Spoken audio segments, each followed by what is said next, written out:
Death. It's touched all of our lives in some way, from losing family members to the passing of those we admire in the public eye, to the death of our innocence when drunk Uncle Toby recalls what he did in the war. Video games love to chuck in a death here and there to spice up the narrative or to give us instant hate juice for the person behind them. And a fair few of these moments will leave you yelling at your friends, "There's just something in my eye, I'm not crying, you're crying!" Now recently I did a video on heart-wrenching moments in gaming, which you should totally check out by the way. So none of those deaths I included on that list are gonna make it in here. So no Soap, no Lee, no Master, no Mass Effect. You won't see an aggro on here, and I hope I don't see any aggro from you lot either. With this in mind, I'm the Southwest Savage Jules from WhatCulture.com here with a list of the 10 most tragic deaths in video games. Number 10. Emil, Valiant Hearts. Valiant Hearts is a surprisingly poignant puzzle-adventure game based on World War I. It chronicles the intertwining stories of 4 characters, one of which is a French farmer named Emile who spends the war searching for his son-in-law. When told to charge into certain death by a superior officer, Emile strikes him with a shovel, accidentally killing him in the process. He's charged with treason and sentenced to death by firing squad. Not exactly the vibe you think you're gonna get from such a cartoony and colourful-looking game. Emile is undeniably a good man, a man willing to go to extreme lengths to save his loved ones.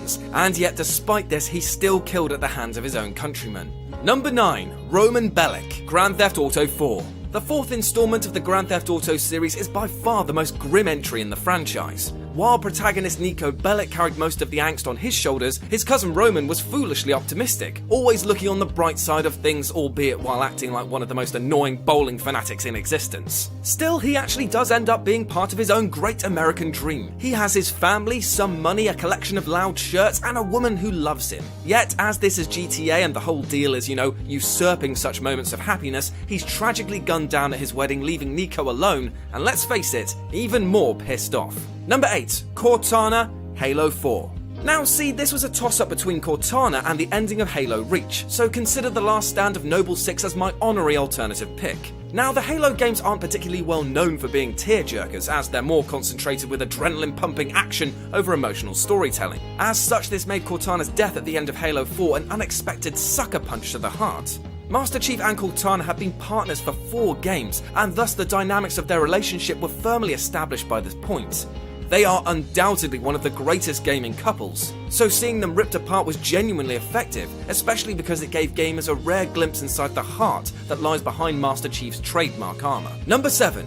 Jenny, The Darkness. The Darkness is an underrated little gem of a game, and anyone who's played it will tell you that one of the most unforgettable moments is the death of Jackie's girlfriend, Jenny. Restrained by the darkness, you're forced to helplessly watch as Jackie's childhood sweetheart is murdered right in front of you. The Darkness is, as the title suggests, a pretty dark game, and Jenny was the only bit of light in the story. She's so sweet and innocent, as is her relationship with Jackie, which is quickly and firmly established early on in the game, and is aided by stellar voice acting and little twists like being able to watch the entirety of To Kill a Mockingbird with her. It doesn't take long to get invested in the story, so when she's taken away in brutal fashion, you feel it. You feel sad. And then the sadness turns to anger, which provides great motivation to keep playing so as to see Jackie get his sweet revenge. Number 6. Eli Vance, Half-Life 2, Episode 2. Not many video game deaths strike as hard as that of Eli Vance in Episode 2. A major character in the Half-Life series, he develops into a father figure for Gordon Freeman throughout Half-Life 2 and the preceding episodes. This relationship is aided by the blossoming partnership between Freeman and his daughter Alex. Perhaps the worst part about this death is its cliffhanger nature, one that despite being nearly 10 years old, still hasn't been resolved. As such, it continues to remain the final moment of the Half-Life series, and that is a pretty hard thing to swallow. Number 5.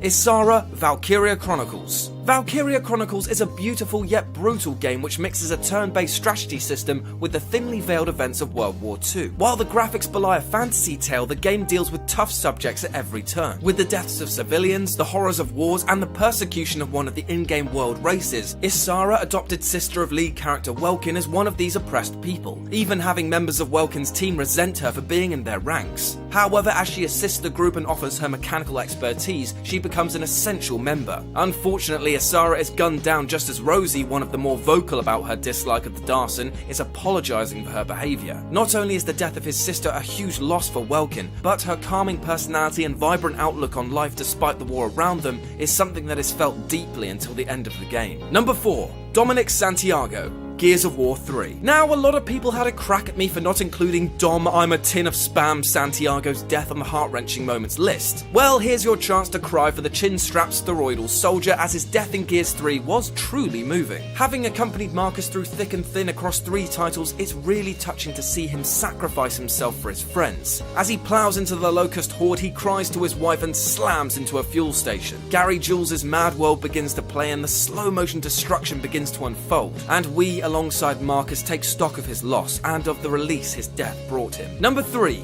Tidus, Final Fantasy X. Okay, yes, I'm using up my one per franchise of Final Fantasy for Tidus over Aerith. Not because I'm saying that this was better overall than the most iconic death in the franchise, but because I really felt it gets overshadowed. Now, Final Fantasy X was not the most well-received game in the series, and few will be able to sponge the laughing scene from their brains, but you can't say it was all bad. The ending itself was particularly touching, with Yuna rejecting the cycle of Sin's rebirth despite it meaning that Tidus, Auron, and many others would be sent to the far plane. After the many battles with many ultimate forms, Tidus and Yuna share an embrace before he dissipates from their world, leaving her alone but with the confidence to rebuild a world without Sin. Number 2. Klonoa, Door to Phantomile. Okay, so when you look at this game, you're probably not thinking deep emotional endings, but trust me, this cutesy platformer contains final moments that scientists have deemed weep-worthy. Throughout the adventure, Klonoa and his friend Hugh-Pow are out to stop a group of thugs from stealing a magical pendant and to rescue a diva from their clutches. You know, so far, so standard platformer. Yet there's a shock twist in the narrative when it's revealed that Hugh-Pow is actually a prince and that Klonoa has been given fake memories. That he's not even a native of the world he's trying to save. As such, Hugh-Pow says he doesn't belong in this world and that he has to go. What follows is Klonoa trying desperately to stay with his friend while being sucked into an unknown void. Now, while Klonoa is not technically dead as shown in the sequel, he never actually existed in this world in the first place, making this extremely sad and quite touching. And number 1, Booker DeWitt, BioShock Infinite. So you might have noticed that I don't talk much about Infinite, preferring instead to wet my whelk with the waters of the first Undersea Odyssey. In my opinion, and remember it is just that, it's because the first game is, if you'll excuse the pun, infinitely better. That being said, I cannot deny that the ending of Booker DeWitt's life wasn't especially powerful. Throughout the game, we act with a driven purpose to take down the evil and power-hungry Comstock. However, after the in-game reveal that we are Comstock and that Elizabeth is our daughter and we traded her to pay off debts, things take a turn for the brain-melty. Accepting his fate and the damage he's done to so many lives, Booker allows Elizabeth to kill him by drowning. It's a humbling moment that sees many Elizabeths erased from existence and a somber note for the series to end on, especially when you think that the drowning might even be pointless, as with infinite realities there are infinite chances for Booker to do it all again. But